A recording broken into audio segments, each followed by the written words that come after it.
Père, nous allons t'offrir ce chant de reconnaissance parce que tout au long de cette semaine, tu nous as bénis. Même si tu ne nous as pas donné, mais nous savons que tu nous béniras. Et c'est une bénédiction de nous trouver dans la maison de Dieu parce que nous savons que tout vient de toi et tu disposes toutes choses. J'invite la diaconesse et le diacre à venir recueillir nos offrandes.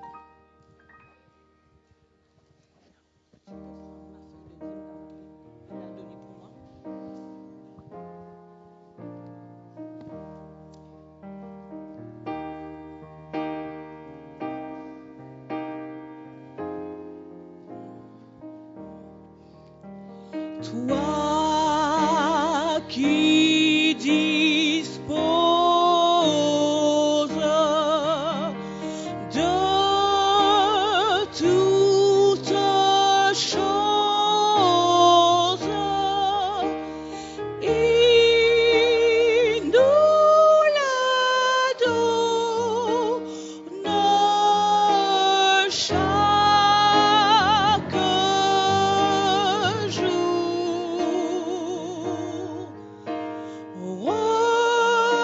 Reçois, ô Père,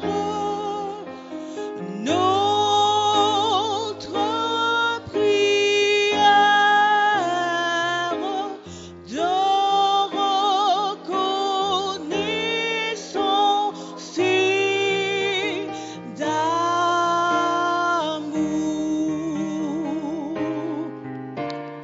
Le don suprême que ta main sème, c'est notre pardon, c'est ta paix et ta clémence, trésor immense, est le plus grand de tes bienfaits.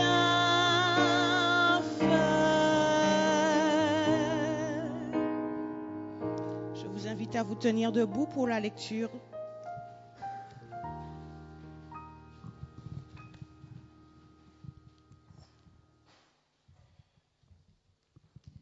Alors, pour notre méditation cet après-midi, nous allons dans Exode 32, le verset 17 à 19. Josué entendit la voix du peuple qui poussait des cris, et il dit à Moïse, « Il y a un cri de guerre dans le camp. » Moïse répondit, « Ce n'est pas un cri de vainqueur, ni un cri de vaincu. Ce que j'entends, c'est la voix de gens qui chantent. » Et comme il approchait du camp, il vit le veau et les danses. La colère de Moïse s'enflamma. Il jeta de ses mains les tables et les brisa au pied de la montagne. Amen. Vous pouvez vous asseoir.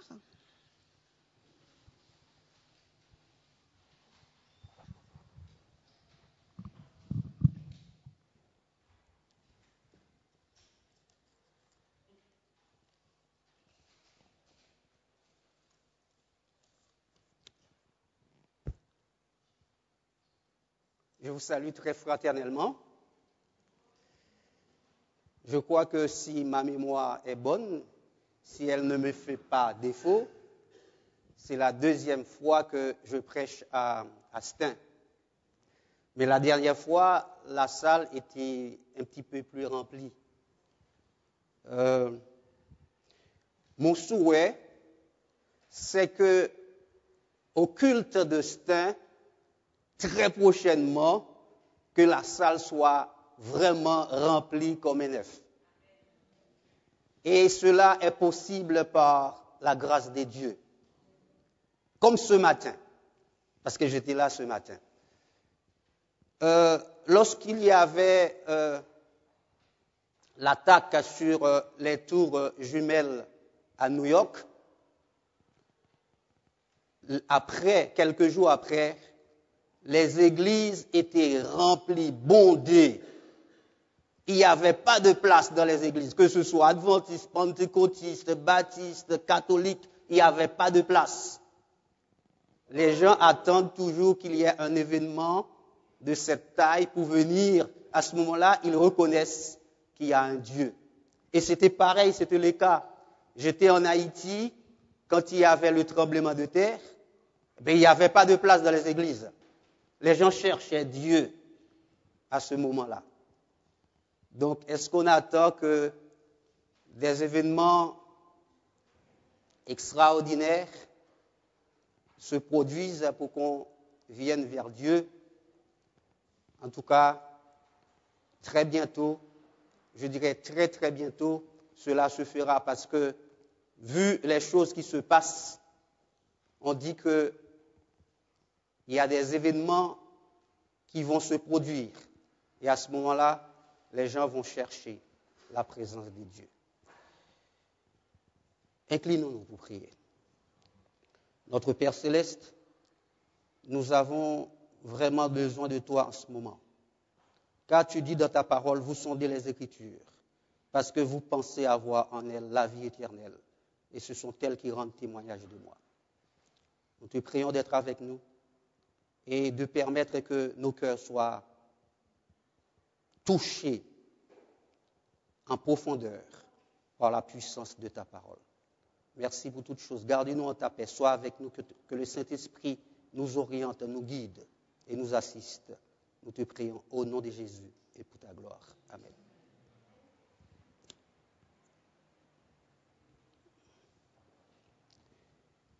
Juste avant le retour de Jésus,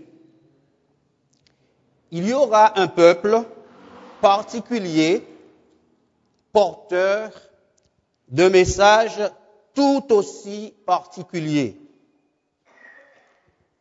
Il gardera les commandements de Dieu et aura le témoignage de Jésus.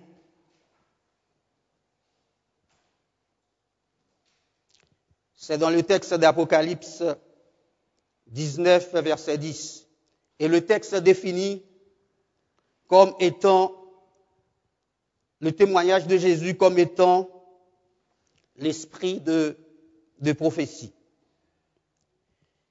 Et c'est contre ce peuple que l'ennemi se lancera dans une dernière attaque qui sera aussi féroce. Avant le retour de Jésus, il doit se produire un événement puissant appelé la pluie de l'arrière-saison. Le Saint-Esprit descendra sur tous ceux qui font partie du peuple de Dieu, les exhortant à diffuser rapidement l'Évangile afin que le conflit prenne fin.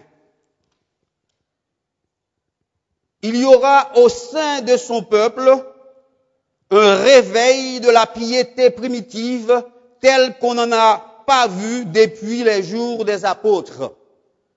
Dieu accordera à ses enfants l'esprit et la puissance d'en haut pour préparer un peuple en vue de la seconde venue du Christ. Et c'est un extrait que je tire de la tragédie des siècles à la page 504. Pour enrayer cette œuvre, l'ennemi des âmes en suscite des contrefaçons, donnant l'impression que la bénédiction de Dieu est répandue sur les églises qui l'égarent. Les gens se réjouiront de voir Dieu agir d'une manière aussi merveilleuse en leur faveur, alors qu'ils seront en réalité manipulés par l'ennemi. Une fausse pluie de l'arrière-saison sera déversée par Lucifer lui-même, et les gens penseront qu'il coopère avec l'Esprit de Dieu. Comment le diable peut-il accomplir un tel acte de tromperie? La réponse est aussi ancienne que l'histoire de l'humanité. Et je vous invite à prendre avec moi un texte qui se trouve dans Genèse, chapitre 4, versets 2 à 5.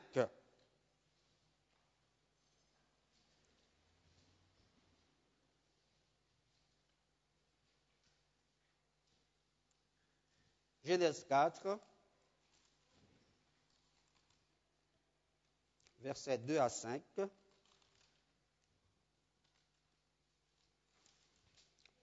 Le texte dit que elle enfanta, c'est-à-dire Ève, encore son frère Abel. Abel fut berger et Caïn fut laboureur. Au bout de quelque temps, Caïn fit à l'Éternel une offrande des fruits de la terre.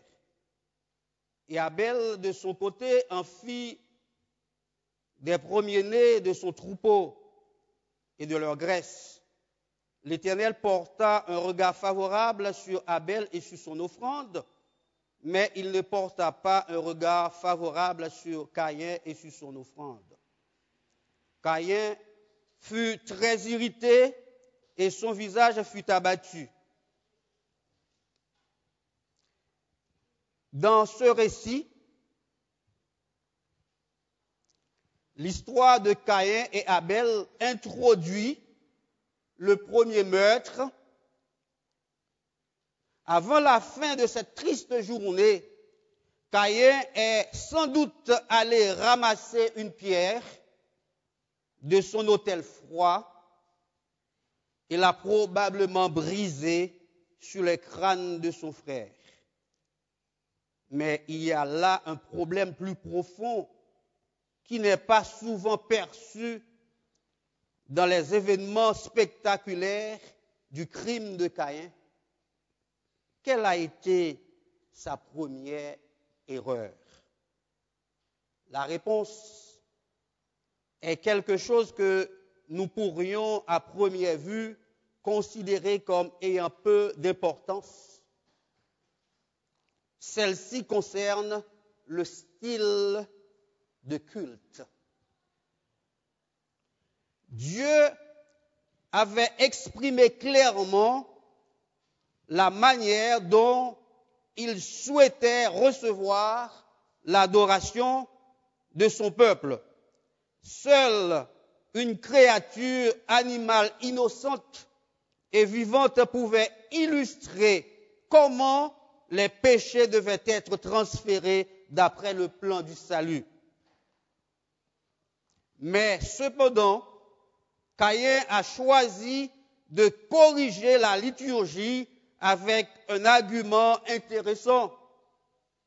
Regardez, je ne m'occupe pas des agneaux, Abel les élève, mais pas moi. Pour te rendre un culte, il faut qu'il soit adapté à ce que je pense. Quand j'adore Dieu, cela me concerne. Et c'est ainsi qu'il apporta une magnifique composition des fruits et des légumes qu'il avait cultivés. Par contre, la Bible déclare, sans effusion de sang, il n'y a pas de pardon.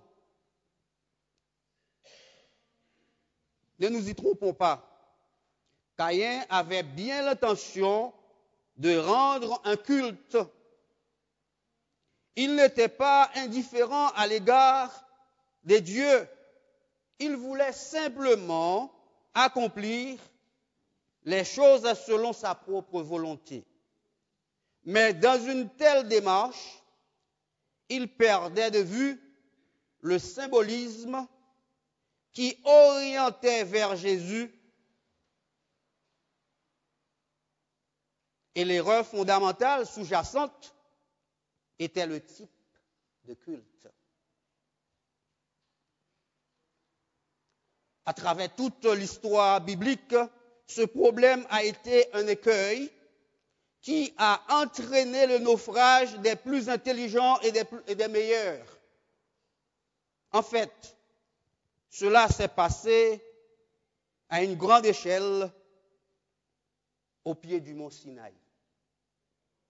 Et je vous invite à prendre avec moi le texte qui a été lu en partie, Exode 32, versets 1 à 3.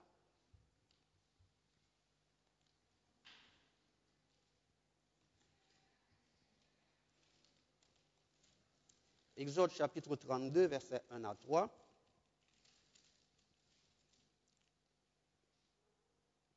Le peuple, voyant que Moïse tardait à descendre de la montagne, s'assembla autour d'Aaron et lui dit, allons, faisons-nous un Dieu qui marche devant nous, car ce Moïse, cet homme qui nous a fait sortir du pays d'Égypte, nous ne savons ce qu'il est devenu. Aaron leur dit, ôtez les anneaux d'or qui sont aux oreilles de vos femmes, de vos fils et de vos filles, et apportez-les-moi. Et tous ôtèrent les anneaux d'or qui étaient à leurs oreilles, et ils les apportèrent à Aaron.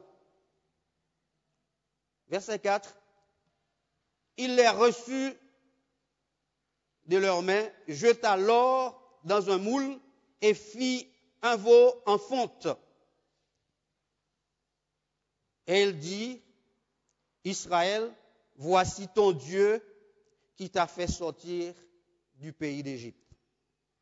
Lorsque Aaron vit cela, il bâtit un autel devant lui et il s'écria, demain, il y aura fête en l'honneur de l'Éternel. Il y aura fête en l'honneur de l'Éternel.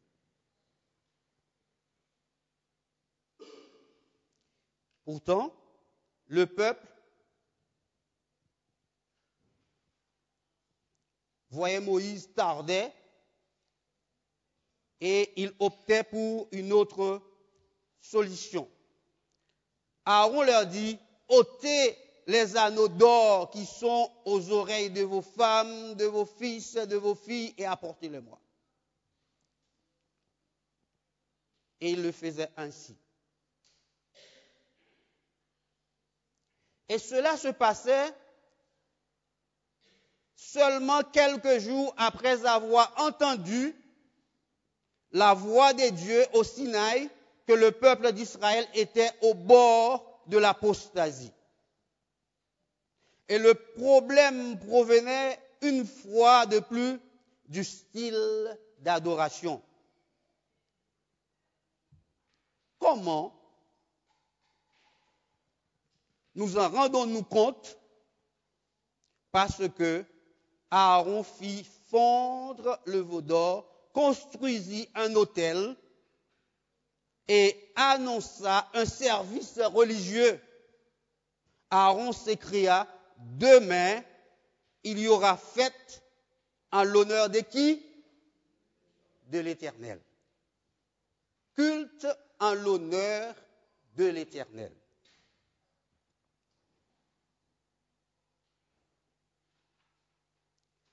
À l'entendre, cela signifiait pour le peuple qu'il allait voir une église, un style différent avec un veau immaculé en métal à la place des sacrifices ensanglantés qui montraient à quel point le péché était quelque chose de sérieux, mais tout en demeurant néanmoins un service d'adoration.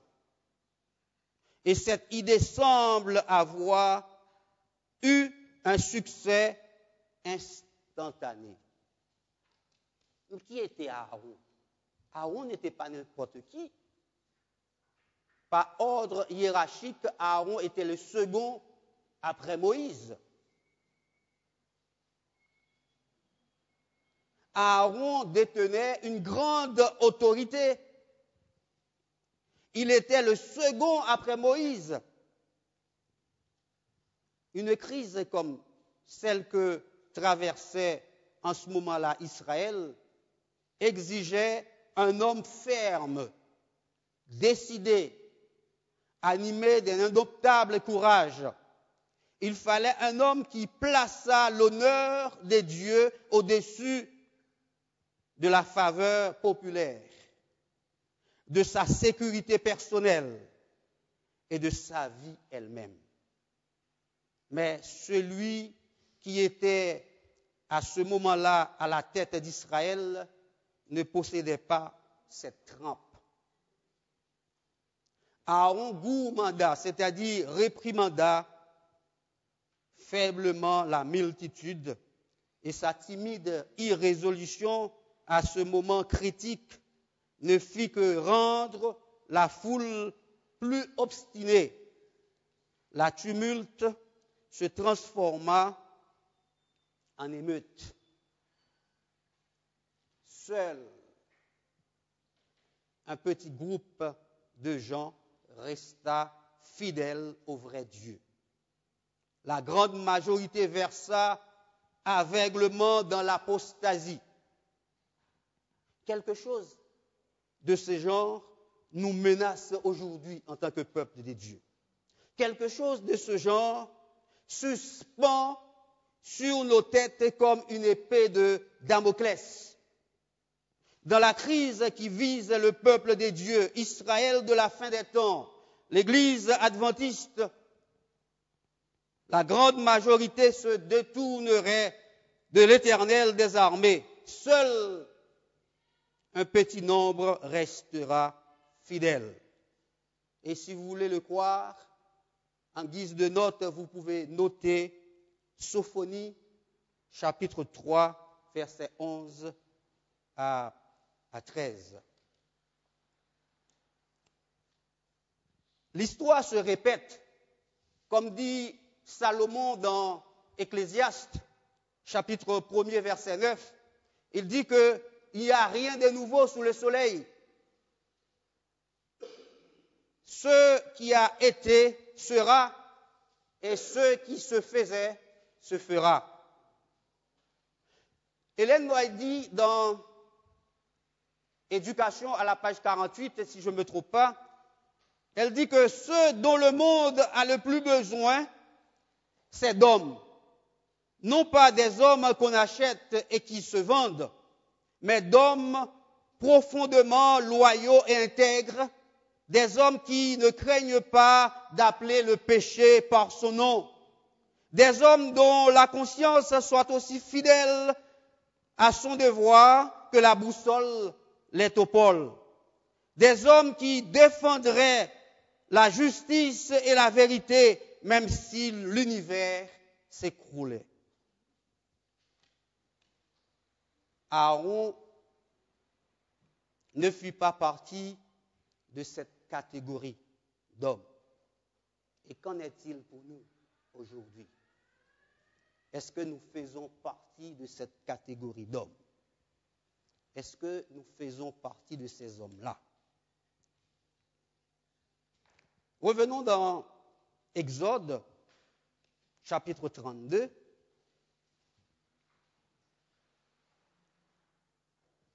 Verset 6.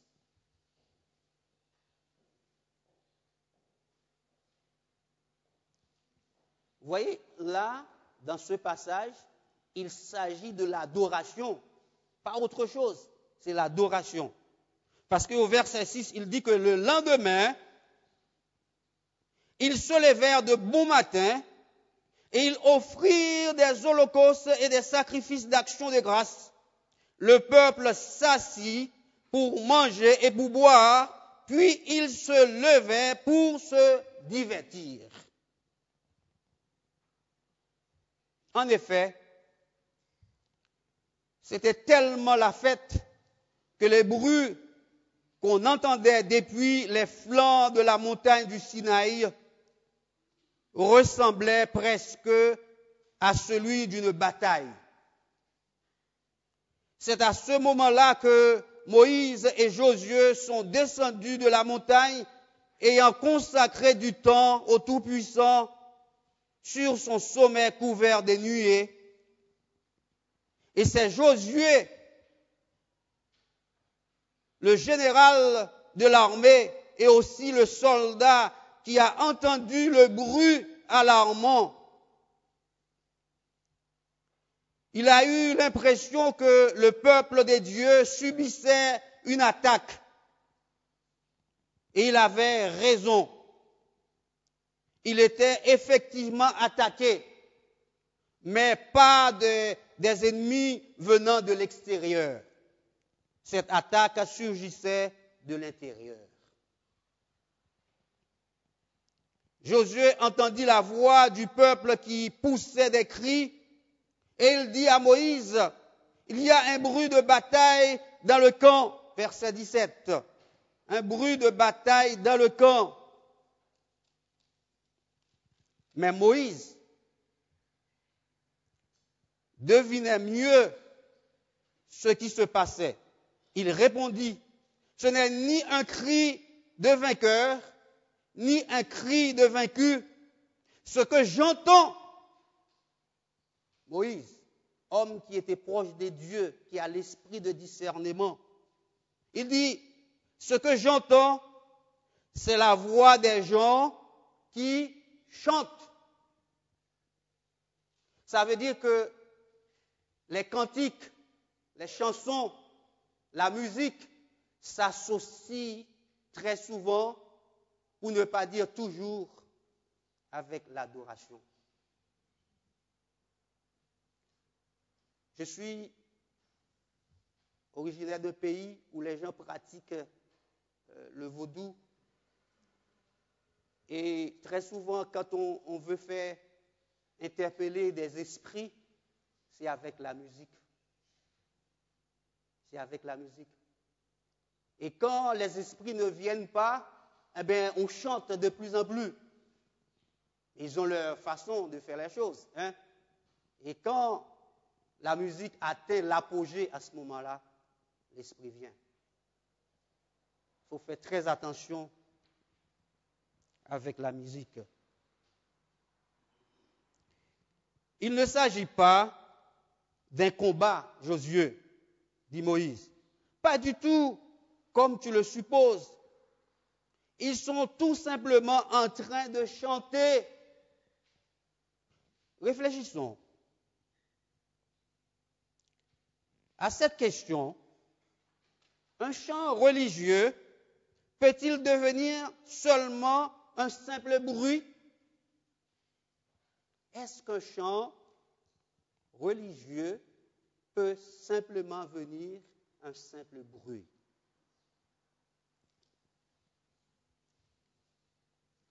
Ellen White a eu une vision.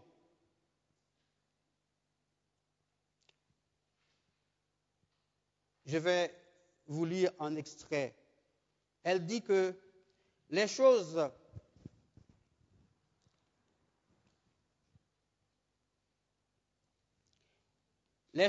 que vous avez décrites comme se passant sont justement celles que le Seigneur m'a montrées et qui doivent se produire juste avant l'expiration du temps de l'épreuve.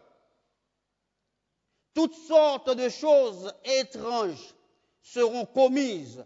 Il y aura des cris avec tambour, musique et danse.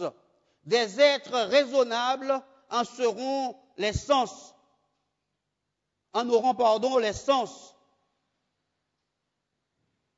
Si confus qu'ils seront incapables de prendre de bonnes résolutions. Et c'est cela qu'on attribue à l'action de l'Esprit Saint. L'Esprit Saint ne se manifeste jamais par de telles méthodes. Dans un bruit infernal, il y a là une invention de Satan visant par des moyens ingénieux à neutraliser les vérités pures, authentiques, ennoblissantes et sanctifiantes destiné à notre temps. Un bruit d'asile d'aliénés choque les sens et pervertit ceux qui, bien employés, seraient des natures bienfaisantes. Les pouvoirs des agents sataniques produisent un carnaval de tapage et de bruit. Et c'est cela qu'on voudrait appeler l'opération de l'esprit. Ceux qui ont participé à ces prétendues réunions de réveil ont reçu des impressions propres à leur conduite, à les conduire à la dérive. Ils ne savent plus s'expliquer ce qu'ils connaissaient des principes bibliques.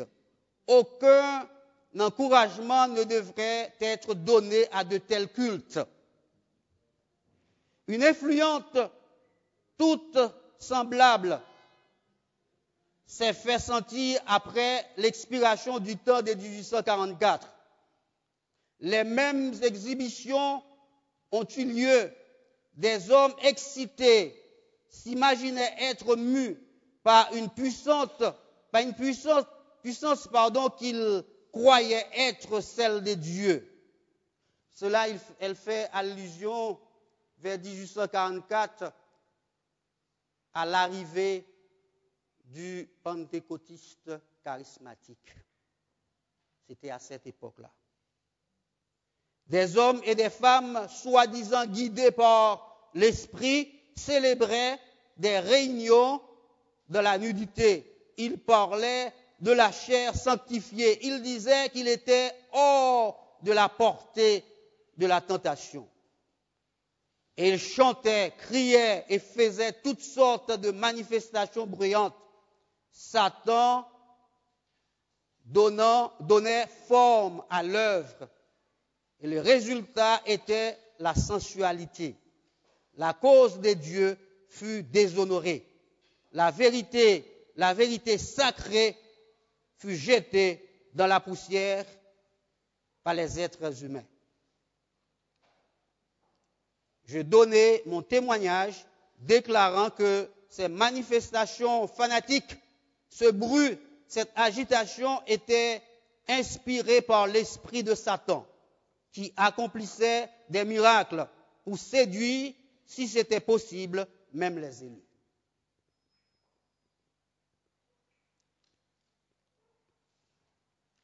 Nous devons être vigilants, maintenir une relation intime avec Christ pour ne pas être trompés par les mensonges de Satan. Le Seigneur désire que son peuple, que son culte ait lieu dans l'ordre et la discipline et non dans l'agitation, la confusion. Et cela, c'est dans Message choisi, volume 2, page 34, version anglaise. Essayons de prendre rapidement un autre récit que nous trouvons dans Lévitique chapitre 10, versets 1 à 2.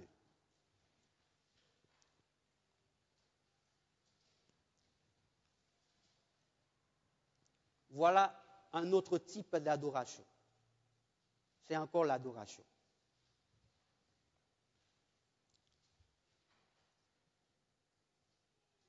Les fils d'Aaron, Nadab et Abihu, prirent chacun un brasier, y mirent du feu et posèrent du parfum dessus.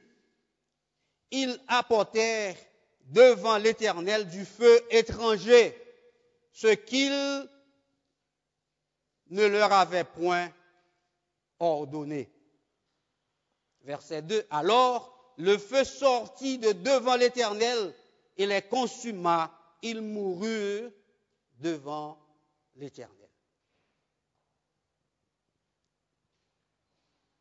Qui étaient ces hommes, Nadab et Abihu, qui offraient du feu étranger et qui payèrent de leur vie pour cette erreur. Ils faisaient partie des hommes ayant le plus de considération en Israël, des hommes qui, en Exode chapitre 24, constituaient le groupe béni qui avait gravi la montagne de Sinaï avec Moïse et Aaron et qui vit les dieux d'Israël sur le sommet de cette montagne enveloppés de fumée. Ils avaient vécu une relation suffisamment proche avec Dieu pour voir la gloire de l'Éternel.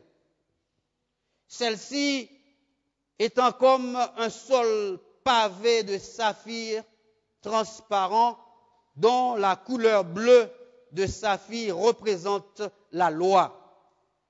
Aucune expérience aussi importante avec Dieu n'était jamais arrivée aux êtres humains. El Shaddai était debout sur le socle de sa sainte loi.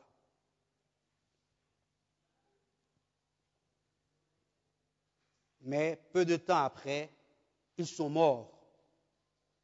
En sa présence, et leur triste histoire est profondément significative pour un peuple à qui le diable va proposer le défi d'une fausse pluie de l'arrière-saison.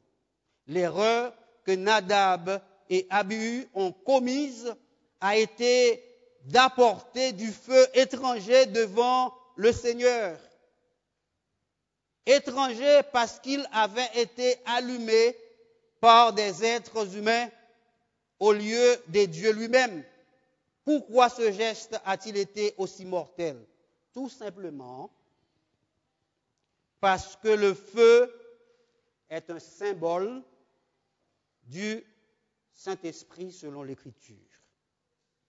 Et c'est dans Actes des Apôtres au chapitre 2, versets 1 à 3, le feu est un symbole du Saint-Esprit. Il ne fallait pas apporter du feu étranger devant l'Éternel.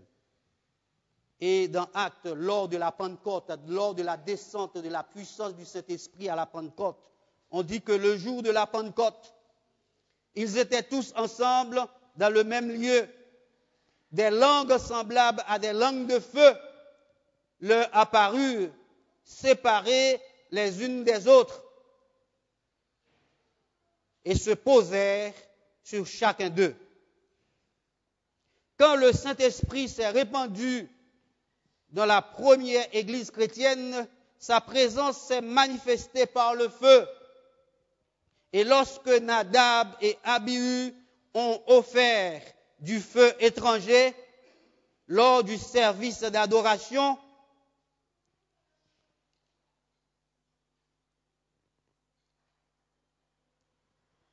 ce qu'ils faisaient d'une manière symbolique était d'offrir une contrefaçon du Saint-Esprit. C'était d'offrir une contrefaçon du Saint-Esprit.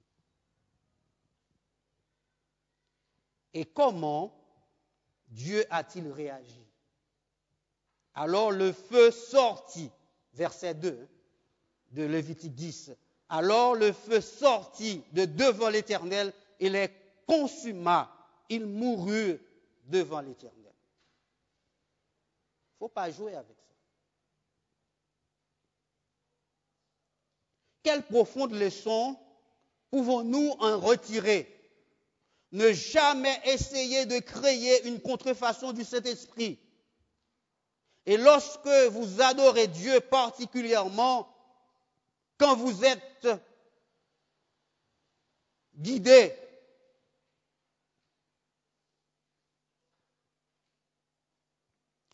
quand vous guidez l'adoration, dirigez-vous toujours vers ce qui est le mieux et que vous connaissez plutôt que vers l'erreur.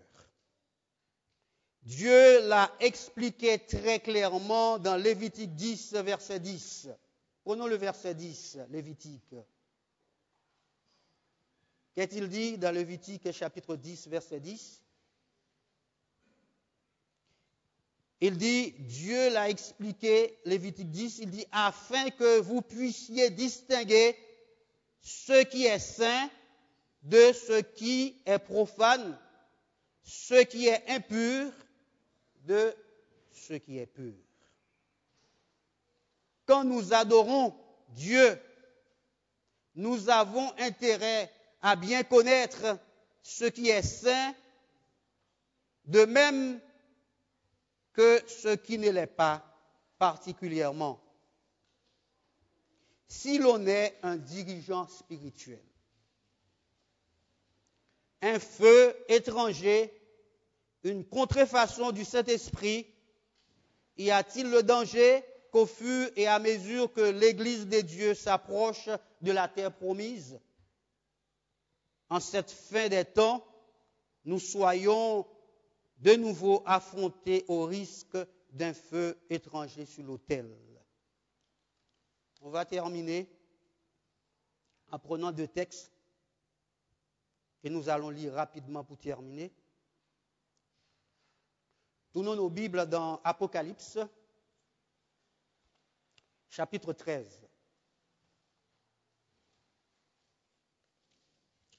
Et je vous inviterai à lire le verset 12 au verset 14. Apocalypse 13, verset 12 à 14.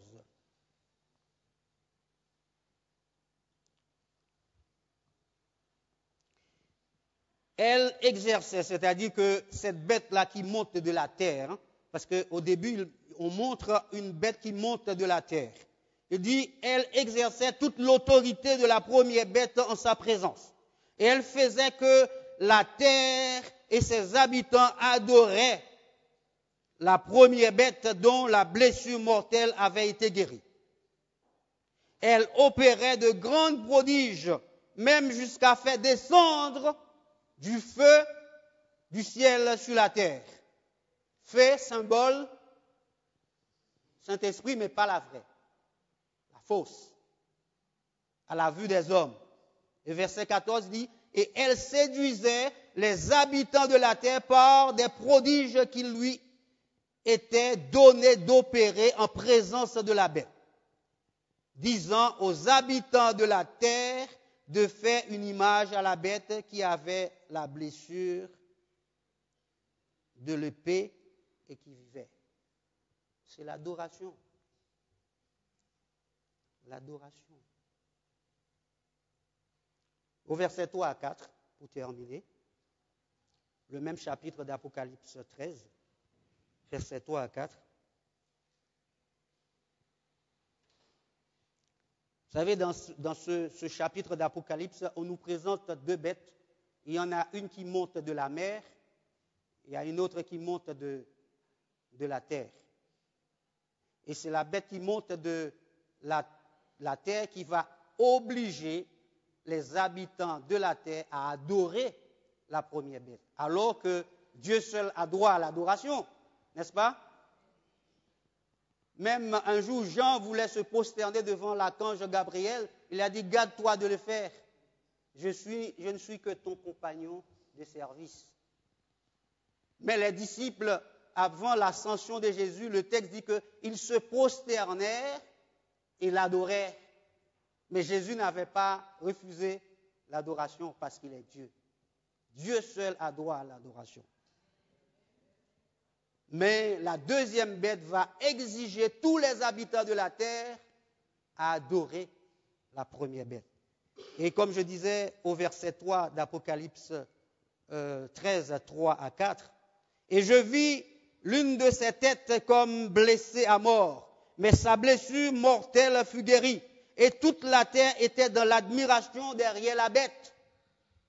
Et il adorait le dragon, pas Dieu, le dragon, parce qu'il avait donné l'autorité à la bête.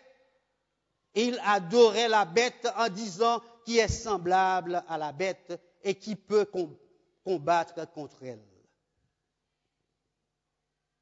Dieu nous a mis en garde. Dieu nous a mis en garde. C'est à ce moment-là qu'on va voir, parce que dans l'esprit des prophéties, il dit que quand il fait beau, on ne peut pas faire la différence entre les arbres résistants des arbres qui ne sont pas résistants. Mais c'est quand vient le frimas, l'hiver, à ce moment-là, on va connaître ceux qui sont résistants et ceux qui ne le sont pas. Et ça va venir très bientôt. Voulons-nous réellement le royaume des cieux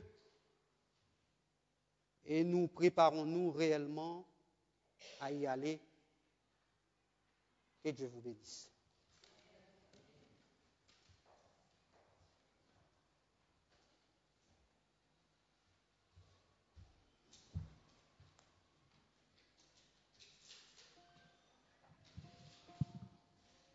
Seigneur, mon cœur attire, mon cœur à toi. Je te désire tout près de toi. Fais que notre cœur et nos yeux, nos pensées discernent ce qui est bon et vrai pour t'adorer en esprit et en vérité. Je vous invite à vous tenir debout et chantons ensemble.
Inclinons la tête.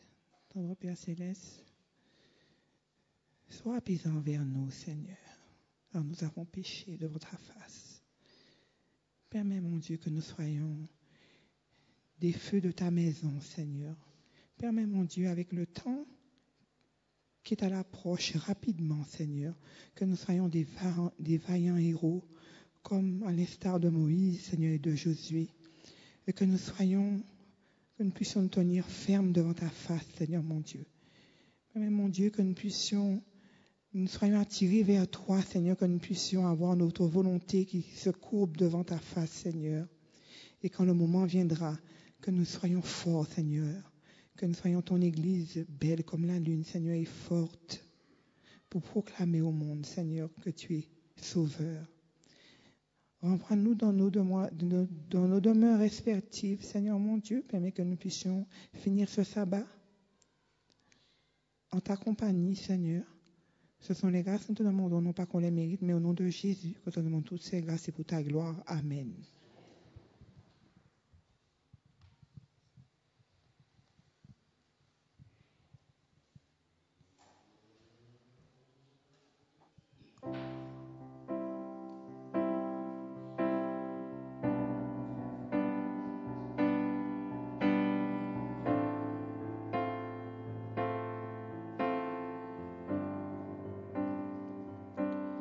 Prosterné devant toi, je ne peux rien t'apporter d'autre que moi. Quand tout ce qu'il me reste, c'est la certitude que tu es mort pour moi. Alors mon cœur soudain s'élève quand ton amour vient me toucher. Et je regarde à la croix, et je te vois à la croix. Ma vie retrouve un sens quand je me tiens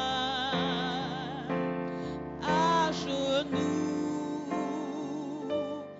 devant toi.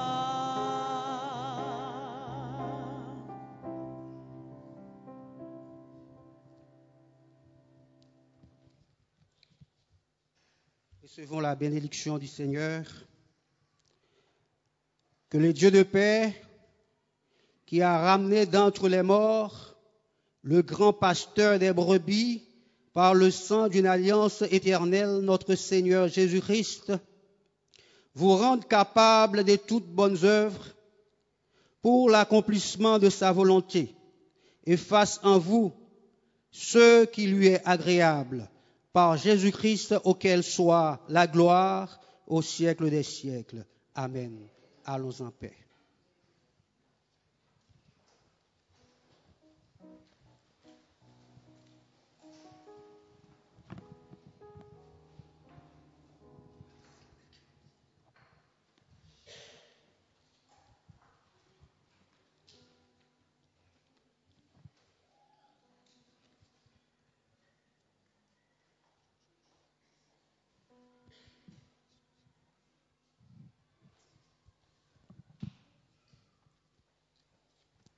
Sois heureux et loue ton Seigneur pour cet immense bonheur, car il t'a restauré, régénéré et rafraîchi.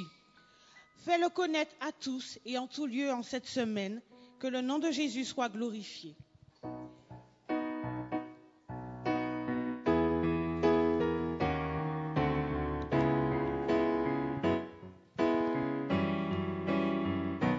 Pour cet immense bonheur, alléluia, que tu as mis dans mon cœur, alléluia, je veux te chanter Seigneur, alléluia, oui Jésus est mon sauveur, alléluia, je le redirai encore, alléluia, que pour moi Jésus est mort, alléluia, voilà pourquoi je l'adore, alléluia, lui seul est tout mon trésor, alléluia, que chaque jour à chaque heure, alléluia, en moi tu es ta demeure, alléluia, que ma vie soit une fleur, alléluia, pour toi Seigneur, alléluia, pour cet immense bonheur. Alléluia, que tu as mis dans mon cœur. Alléluia,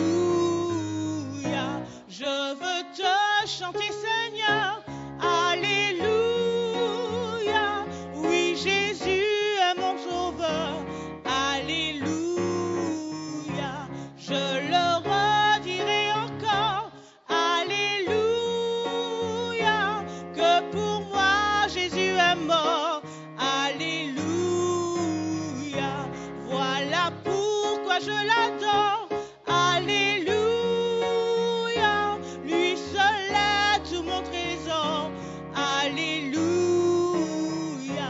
que chaque jour à chaque heure.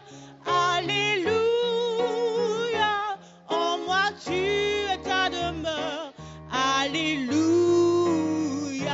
que ma vie soit une fleur. Alléluia,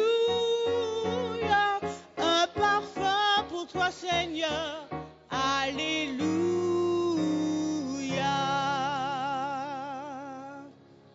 Bon sabbat à tous.